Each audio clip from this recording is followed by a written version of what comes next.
बच्चों आज हम बात करेंगे पास्ट कॉन्टिन्यूअस के बारे में, ठीक है। इसके पिछले वीडियो में हमने जो प्रेजेंट कॉन्टिन्यूअस के बारे में पूरी डिटेल में बात किया था, और आज इसी क्रम में हम बात करेंगे पास्ट कॉन्टिन्यूअस।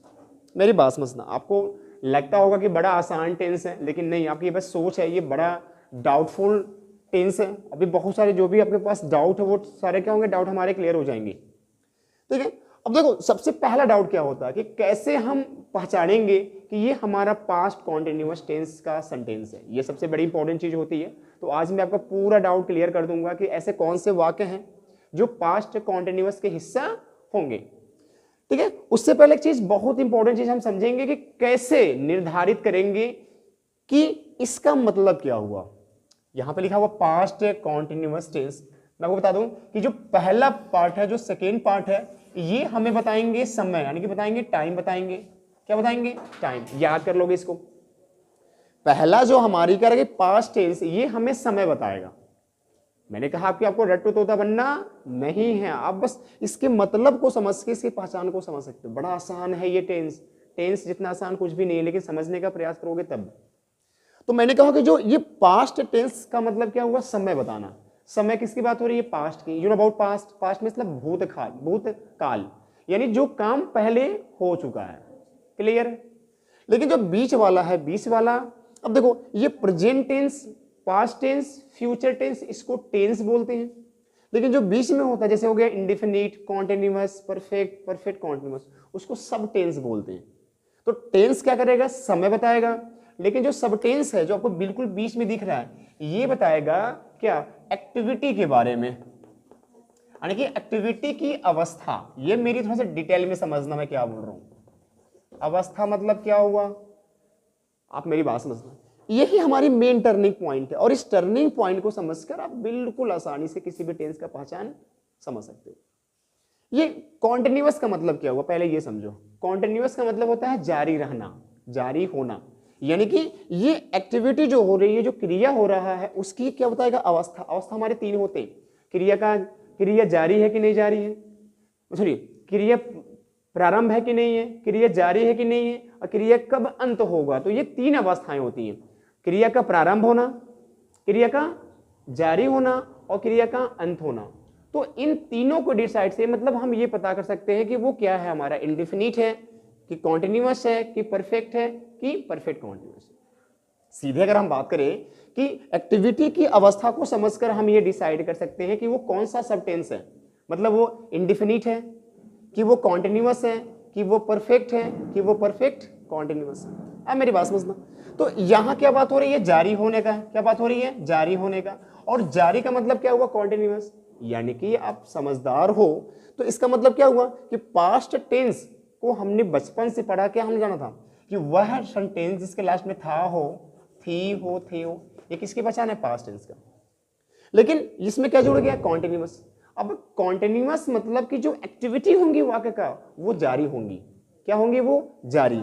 जारी का मतलब कि वो कंटिन्यू चलती रहेगी। लेकिन हाँ, ध्यान रहे कि क्रिया कब स्टार्ट हुआ, क्रिया का अंत कब होगा, हमारे पास कोई डाटा नहीं है। यानी क्रिया के प्रारंभ होने का, क्रिया के अंत होने का हमारे पास कोई नॉलेज या मतलब जानकारी नहीं है। तो अगर हम इसको बेसिक बात करें, सीधे सीधे बात करें, तो ऐसे वाक्य जो क्या होता है, रहा था, रही थी और रहे थे से होते, ये जनरली हमने आज तक पढ़ा। लेकिन इसमें बहुत सारे डाउट हैं। ऐसे कुछ बहुत सारे वाक्य हैं जो ऑलरेडी जिसका अंत रहा था, रही थे, रहे थे होते हैं, लेकिन फिर भी वो पास्ट कॉन्टिन्यूअस का हिस्सा नहीं होता। अभी मैं कुछ वाक्यों को आपको बिल्कुल डिटेल में समझाऊंगा। बहुत सारे डाउट हैं वाक्यों को पहचानने के रूप में। तो मैंने कहा कि जिस वाक्यों का अंत रहा था, रहे थे, रहा था, रही थी, रहे थे से होगा, तो वो पास्ट कॉन्टिन्यूअस का हिस्सा है। लेकिन आपको ये चीजें देखना पड़ेगा कि जो एक्टिविटी हो रही है कि नहीं हो रही है, और एक्टिविटी जारी है कि नहीं जारी है। जैसे मैंने कहा कि मुझे कल आम खाने का मन कर रहा था। मेरी बात समझना मैं क्या बोल रहा हूं, मुझे कल आम खाने का मन कर रहा था। तो क्या कहोगे, ये पास्ट कॉन्टिन्यूअस है? नहीं, ये पास्ट कॉन्टिन्यूअस नहीं है। लड़की बड़ी संस्कारी लग रही थी, पास्ट टेंस है? नहीं। नींबू बड़ा खट्टा लग रहा था, पास्ट टेंस है? नहीं। अब कहोगे क्यों नहीं? यहां पे एक्टिविटी से आपको जोड़ना है, एक्टिविटी होंगी, एक्टिविटी होंगी, एक्टिविटी करता ही करेगा तब भी हम क्या कहेंगे, उसको टेंस बोलेंगे, अन्यथा वो टेंस है नहीं है। तो मैंने बोला कि मुझे आम खाने का मन कर रहा था, मन करना एक्टिविटी नहीं होती है, इसलिए पास्ट टेंस का हिस्सा नहीं है, ये टेंस का हिस्सा ही नहीं है, यानी कहाँ जाएगा, ये अलग पार्ट में आएगा जिसका हम बाद में बात करेंगे, ठीक है। तो ऐसे वाक्य आप समझोगे बिल्कुल डिटेल में इसकी पहचान, कि जिसका अंत रहा था, रही थी, रहे से हो, लेकिन एक्टिविटी होनी चाहिए। एक्टिविटी मीन्स क्रिया होनी चाहिए, और क्रिया कौन करेगा, करता ही करेगा, ये दिमाग में, तभी वो क्या होगी, पास्ट कॉन्टिन्यूअस टेंस होगी। यानी कि लड़की बड़ी होशियार लग रही थी, पास्ट टेंस नहीं है। नींबू खट्टा लग रहा था, पास्ट टेंस नहीं है। और मुझे आम खाने का मन कर रहा था, पास्ट टेंस नहीं है, क्योंकि इसमें एक्टिविटी की भाव नहीं निकल रहा है। आई समझ में। लड़की होशियार लग रही थी, क्या लग रहा था, लग रही थी, कोई एक्टिविटी हो रहा है क्या, आप सोच रहे हो ना, मतलब बोल रहे हो कि बड़ा होशियार लग रही थी, एक्टिविटी नहीं हो रहा है, और एक्टिविटी वो करता भी नहीं कर रहा। डीपली जाने का प्रयास करोगे मैं क्या बोल रहा हूँ, यानी वो सारे सेंटेंस के हैं पास्ट कॉन्टिन्यूअस का हिस्सा नहीं है। Once again I am going to repeat, कैसे वाक्य होंगे कि जिनका जो अंत है रहा था, रही थी, रहे थे से होंगे, और उसमें एक्टिविटी होंगी, और एक्टिविटी क्या रहेंगी, जारी रहेंगी, और एक्टिविटी कौन करेगा, करता ही करेगा, तभी जाकर वो पास्ट कॉन्टिन्यूअस का हिस्सा होगा। कुछ वाक्य हम समझेंगे, फिर आपको बेटर समझ आएगा, कुछ वाक्य समझ के। जैसे मैंने कहा, राधा मुझे कल तंग कर रही थी।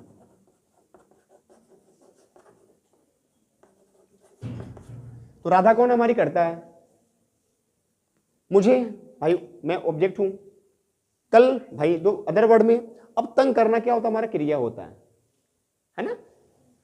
तो इसको अगर आप देखोगे गौर से कि पहली बात तो जो बात हो रही है हमारी अब की नहीं है, बीती हुई बात है, तो हमारा क्या हो गया, ये पास्ट टेंस हो गया, पास्ट टेंस से और हो गया, हमने पता पास्ट टेंस है, क्योंकि इससे मालूम क्या पड़ रहा है कि बात हमारी मतलब जो एक्टिविटी हो चुकी है, एक्टिविटी क्या, तंग करना, और तंग कर रही है, यानी मतलब कंटिन्यूटी की भाव हो रही नहीं हो रही है, किसकी बात आ गई, कॉन्टिन्यूअस की।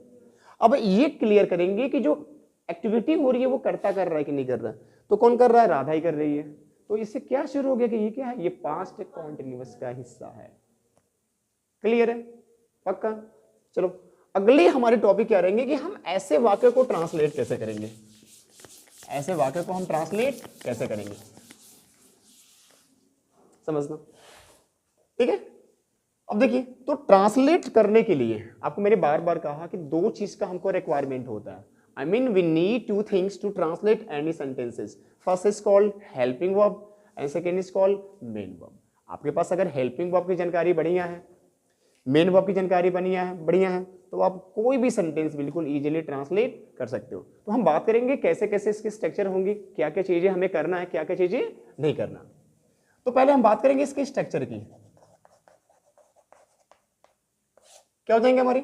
अब देखो यहाँ के सब्जेक्ट का सिंगुलर होना एंड सब्जेक्ट का प्लूरल होना, यानी कि हमारे पास दो तरह के सब्जेक्ट मिल सकते हैं, एक सिंगुलर एक plural. You know about singular and plural, एक वचन बहुवचन, क्लियर।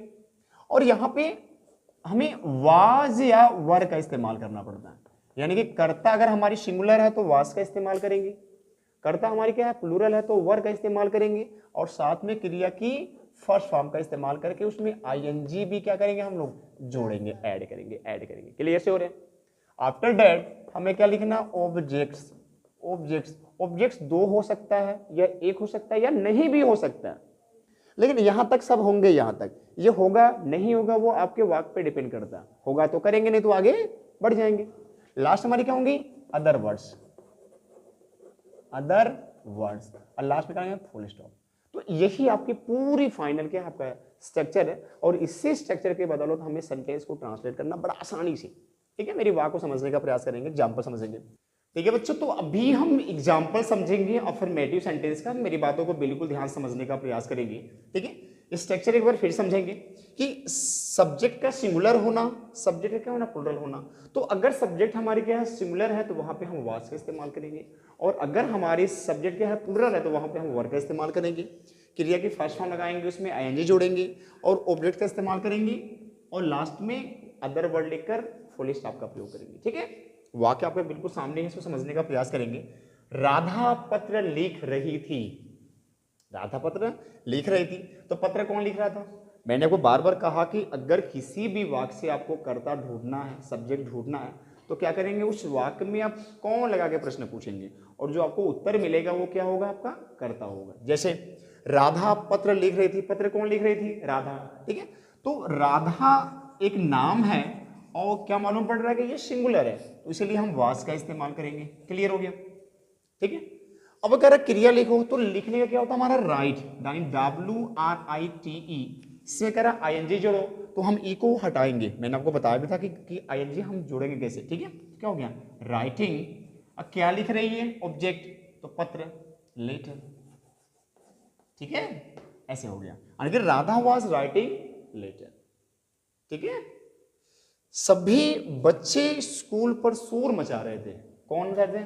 सभी बच्चे, यानी स्कूल पे शोर कौन मचा रहे थे? तो सभी बच्चे। तो ऑल दी चिल्ड्रेन। ठीक है, और यहां से आपको मालूम पड़ जाएंगे कि ऑलरेडी क्या हमारा बहुवचन है, तो हम क्या करेंगे? वर का इस्तेमाल करेंगे। तो ऑल दी चिल्ड्रेन वर। ठीक है, और क्या होता है शोर मचाने का? Make an voice. ING जोड़ेंगे तो क्या हो जाएंगे? Making an voice. मेकिंग और नॉइस कहां पे? स्कूल पर। तो एट स्कूल। आई समझ में? यानी कि सभी बच्चे स्कूल पर शोर मचा रहे थे, क्या हो जाएंगे कि all the children were making a noise at school या एट द स्कूल। क्लियर है? मैं कल अपने पापा के साथ हाटा जा रहा था। तो हाटा कौन जा रहा था? मैं। तो आई, और यहां पे आई क्या करेंगे हम? वाई के साथ वाज का इस्तेमाल करेंगे, वर का इस्तेमाल नहीं करेंगे। तो आई वाज जा रहा था, तो गो जुड़ेंगे ING, गोइंग। कहां जा रहा था? तो टू हाटा। किसके साथ? अपने पापा के साथ, तो विथ माई फादर। ठीक है, और ये टोटल हमारा क्या बनेगा कि आई वॉज गोइंग टू हाटा विथ माई फादर। यहां मेरी बात समझेंगे, आई के साथ हम हमेशा अपने के लिए माई का इस्तेमाल करते हैं। ठीक है, यहां पे बिल्कुल डाउट नहीं रहेंगे। तो क्या हो गया कि आई वॉज गोइंग टू हाटा विथ माई फादर। तो अब हम वाक्यों के द्वारा इस जो नेगेटिव सेंटेंस है उसको समझने का प्रयास करेंगे। स्ट्रक्चर आपको मैंने पहले ही बता दिया, एक बार फिर समझ लेंगे कि अगर सब्जेक्ट होगा सिंगुलर तो वाज का इस्तेमाल करेंगे, और सब्जेक्ट होगा प्लूरल तो हम वर का इस्तेमाल करेंगे। ठीक है, इसको हम वेयर नहीं बोलेंगे, वर बोलेंगे, ये बात समझ लेंगे। नहीं होगा तो नॉट का इस्तेमाल करोगे, और कभी नहीं होगा तो नेवर का इस्तेमाल करोगे। क्रिया की फर्स्ट फॉर्म ING का इस्तेमाल करोगे, ऑब्जेक्ट का इस्तेमाल करो, फिर अदर वर्ड का। ठीक है ना, समझते करके। पुलिस अपराधी को नहीं खोज रहा था। तो कौन नहीं खोज रहा था? पुलिस। जाहिर सी बात है, पुलिस पुलिस। ठीक है, एक होगा, मतलब एक ही बात हो रही है। तो पुलिस वाज नॉट, क्या होता खोजने का? सर्च। ठीक है, सर्च हो जाएंगे, डिस्कवर अलग हो जाएंगे। यहाँ पे सर्च का इस्तेमाल करेंगे, अंदर नहीं डिस्कवर क्या होता है, यहाँ पे सर्च का इस्तेमाल करेंगे। ठीक है, तो क्या हो जाएगा हमारा? सर्चिंग हो जाएंगे, यानी कि क्या हो जाएंगे हमारे? फिर पुलिस वाज नॉट सर्चिंग किसको? दी क्रिमिनल। ठीक है, क्या करेंगे? Criminal, criminal. Clear? Any doubt? सभी लकड़हारे लकड़ी नहीं काट रहे थे। सभी लकड़हारे कौन नहीं काट रहे थे? सभी लकड़हारे। तो ऑल दी कौन थे? Would cutter, would cutter. ठीक है, यहां पे वर का इस्तेमाल करेंगे बिकॉज किसकी सो रही है? बहुवचन की सो रही है। तो all the wood cutter were not, ठीक है, कटिंग, क्या काट रहे थे? लकड़ी, यानी कि वुड। मेरी बात समझना, एक चीज बड़े पते की बात समझ लो कि अगर आपने लिखा वुड, वुड मीन्स क्या होता है? लकड़ी। लेकिन अगर आपने गलती से भी एस लगा दिया, क्या हो जाएंगे? वो जंगल हो जाएंगे। तो आप गलती करके भी एस का इस्तेमाल नहीं करेंगे। यानी वाटर मीन्स पानी, वाटर मीन्स महासागर। सोचो, इसी प्रकार वुड मीन्स लकड़ी, और would means jungle, air means हवा, एयर्स मीन्स वायुमंडल। तो ऐसे पूरे भाव हमारी क्या होती है? बदल जाती है। आई समझ में? ठीक है, तो जो अनकाउंटेबल नाउन है उनको हम कभी भी बहुवचन बनाने का प्रयास नहीं करेंगे। आई समझ में? जैसे ले लो आयरन, आयरन मीन्स क्या होता है? आयरन मीन्स क्या हो जाएगा? जंजीरें। ठीक है, चलो नेक्स्ट क्या कि मैं कल पबजी नहीं खेल रहा था, तो जमाना तो आज पबजी का ही है, तो पबजी कौन नहीं खेल रहा था? मैं। तो आई यहां पे वाज का इस्तेमाल करेंगे, आई वाज नॉट, ठीक है, प्लेइंग क्या? पबजी, यानी कि पबजी। आई समझ में? कल भी है ना, तो एस टर्डे यानी कल, एस टर्डे यानी कि कल मैं पबजी नहीं खेल रहा था। आई बात समझ में? इसको फटाफट नोट कर लीजिए फटाफट, ठीक है। तो अभी हम बात करेंगे इंट्रोगेटिव की जो फर्स्ट कैटेगरी, ठीक है। फर्स्ट कैटेगरी ऐसे वाक्य होते हैं जो क्या होता है हमारा, क्या से शुरू होता है। अभी आप कंफ्यूज नहीं पड़ोगे। यहां पे देखो ये जो स्ट्रक्चर है वो किसकी है? नेगेटिव की है। तो हम चाहे तो जो अगर अफर्मेटिव का हमारे पास स्ट्रक्चर है, नेगेटिव का है, तो उसको इंट्रोगेटिव की फर्स्ट कैटेगरी में हम चेंज कर सकते हैं। क्या क्या बदलाव होते हैं, मेरी बात को थोड़ा सा डीपली समझने का प्रयास करना। देखो ये बड़ा इंपॉर्टेंट समझना कि इसको हम यस या नो टाइप भी बोलते हैं। जिसको हम बोलेंगे या तो फर्स्ट कैटेगरी बोलेंगे, क्या बोलेंगे? यस या नो टाइप। तो ऐसे वाक्य जो क्या होंगे, क्या से स्टार्ट होते हैं, और ऐसे वाक्यों को ट्रांसलेट करने के लिए बिल्कुल आप एक यूनिवर्सल रूल याद कर लोगे कि सबसे पहले हम क्या लगाते हैं? Helping verb. देखो तो इस स्ट्रक्चर को जो आपने अभी जस्ट पहले पढ़ा है, जो क्या था, एक नेगेटिव सेंटेंस का हिस्सा था, इसको हम इंट्रोगेटिव के फर्स्ट कैटेगरी में चेंज कर सकते हैं। करना क्या होगा कि हमें बस जो ये वाज वर है, इसको हमें क्या करना है? बस बाहर करना है। मेरी बात समझना, आप वाज या वर को बाहर कर देंगे तो ये क्या बन जाएंगे? हमारे इंट्रोगेटिव का फर्स्ट कैटेगरी। लास्ट में क्या लगाना है? Question mark.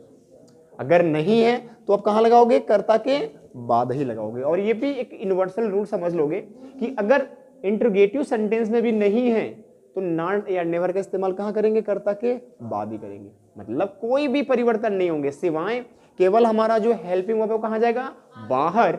और लास्ट में कर जाएंगे प्रश्नवाचक चिन्ह। आई समझ में? ये बिल्कुल दिमाग में रख लोगे। कोई भी सेंटेंस को अगर क्या से शुरू होता है तो उस क्या वाले सेंटेंस को ट्रांसलेट करने के लिए सबसे पहले हम जो हेल्पिंग वर्ब है उस सेंटेंस या उस टेंस का हम उसका इस्तेमाल करते हैं। तो हमारा क्या बन गया कि सबसे पहले क्या लगाएंगे? वाज या were according to our subject. I mean if your subject is singular number so we have to use was. अगर वो प्लूरल नंबर है तो वर का इस्तेमाल करेंगे, नॉट होंगे तो नॉट का इस्तेमाल करोगे, नहीं तो छोड़ दोगे। फिर क्रिया की फर्स्ट फॉर्म आईएनजी इस्तेमाल करोगे। फिर ऑब्जेक्ट्स, लास्ट में अदर वर्ड, फिर लास्ट में क्वेश्चन मार्क। ठीक है, वाक्य को समझने का प्रयास करेंगे। क्या बच्चा कल तुम्हें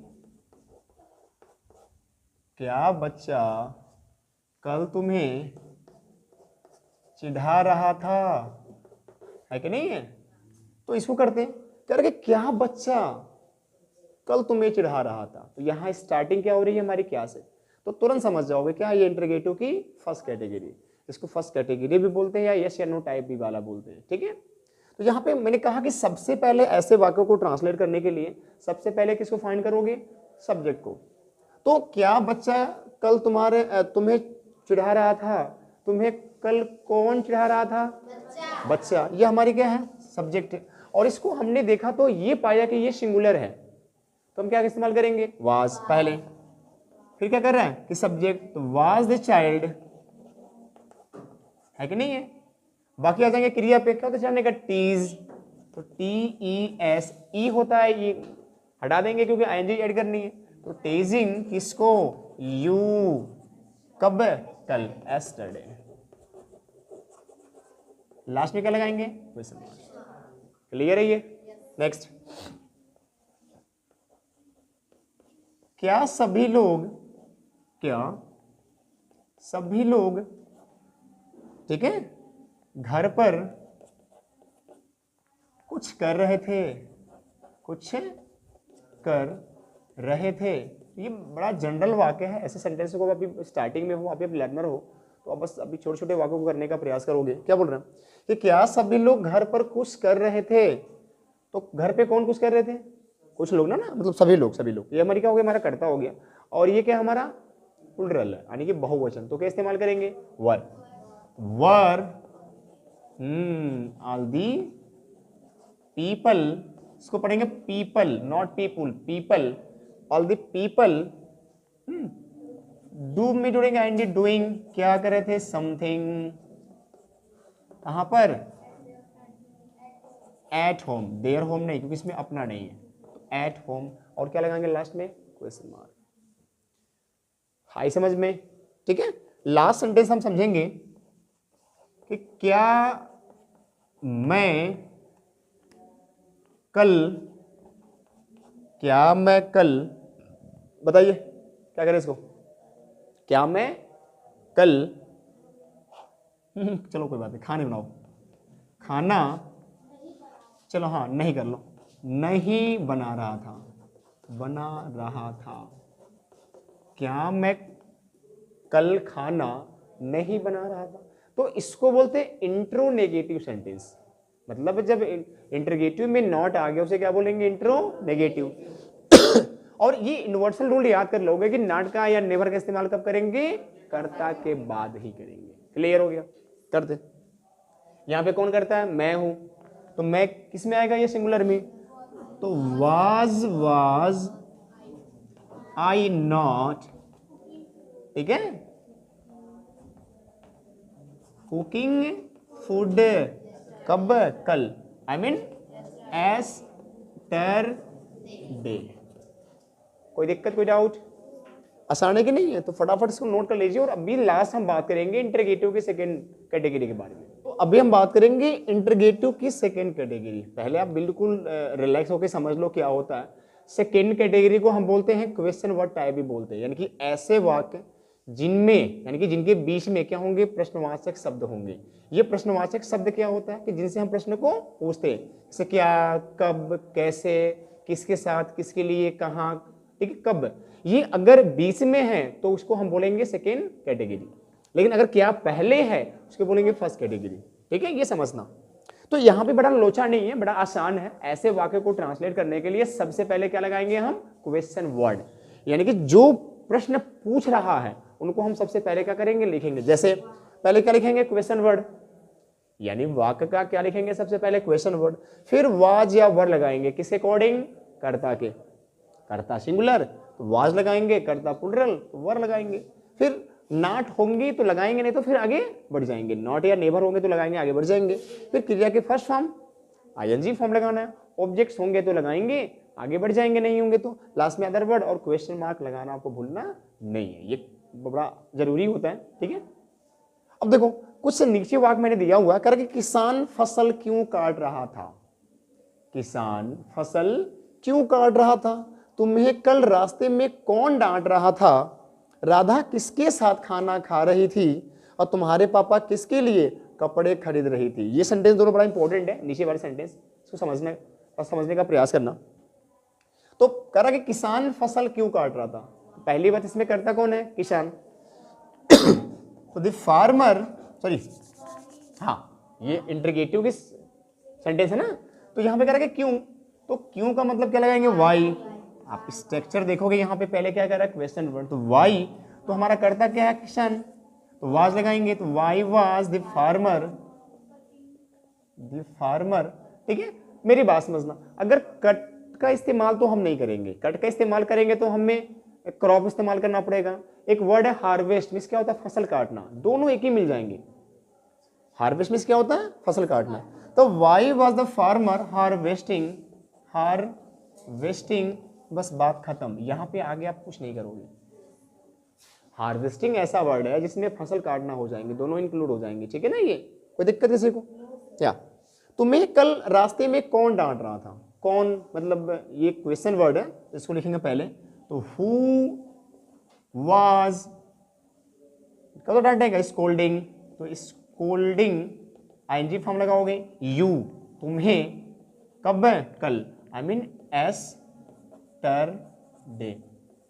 क्वेश्चन मार्क, यानी कि सॉरी हाँ रास्ते में ना, कोई बात नहीं, यहाँ पे इसको हटा लो, इन ऑन द वे, कहाँ पे, एस्टरडे, कोई दिक्कत नहीं, ठीक है ना। जहां तक प्रयास करेंगे कि जो स्टरडे है, टुमारो है, कहाँ इस्तेमाल करेंगे, सबसे लास्ट में। राधा किसके साथ, मेरी बात समझना, ये बड़ा इंपॉर्टेंट सेंटेंस है, तो इसको डीपली समझने का प्रयास करेंगे। राधा किसके साथ खाना खा रही थी, ठीक है। अब देखो ये है किसके साथ, तो इसको हम दो तरह से कर सकते हैं, अब दोनों को समझने का प्रयास करेंगे। पहला तरीका कि विथ हुम, आप चाहो तो एक साथ दोनों का इस्तेमाल साथ साथ कर सकते हो। विथ हुम मींस किसके साथ, राधा सिंगुलर है, वाज राधा क्या, ईटिंग फूड। मेरी बात समझेंगे, ईटिंग फूड क्लियर हो गया। लेकिन अगर आपको लगता कि नहीं हम विथ का इस्तेमाल पहले नहीं करेंगे तो क्या करोगे कि हुम was Radha eating food with, last में आप जाके विथ लगा दोगे। तो ये भी तरीका आप समझ सकते हो, लेकिन सबसे बेस्ट तरीका क्या हमारा कि हम with whom was Radha eating food, थोड़ा सा बेटर लगता है। ठीक है, तो इसको याद भी कर लोगे कि with whom was Radha eating food, यानी चाहो तो यहां लगाओ चाहे तो लास्ट में, कोई मतलब नहीं है। ठीक है, कोई बात नहीं है, समझदार हो। नीचे भी वही काम करेंगे, करेंगे किसके लिए, तो वही फॉर हुम, तो यहां भी तरीका वही है, चाहे लगाओ पहले चाहे बाद में। फॉर हुम तुम्हारे पापा सिंगुलर है तो वाज, तो फॉर हुम was your father, your father. ठीक है, क्या होता है खरीदने का, बाई या परचेस, बाइंग का इस्तेमाल कर लो, बाइंग क्या, क्लॉथ। ठीक है, लास्ट में क्वेश्चन मार्क। तो यहां भी सेम वही है, चाहो तो फॉर का इस्तेमाल पहले करो या फॉर का इस्तेमाल बाद में करो। आई है ना, क्लियर है सबको, किसी कोई दिक्कत? ठीक है, तो आज के लिए इतना ही। और आपको अगर हमारा वीडियो अच्छा लगा तो प्लीज़ हमारे चैनल को सब्सक्राइब कर ले और जो बेल आइकन है उसको प्रेस करना बिल्कुल ना भूलें, ताकि जब भी हम एक नया वीडियो अपलोड करें तो आपको वो नोटिफिकेशन के द्वारा मिल सके। तो thank you, have a nice day, keep learning, जय हिंद।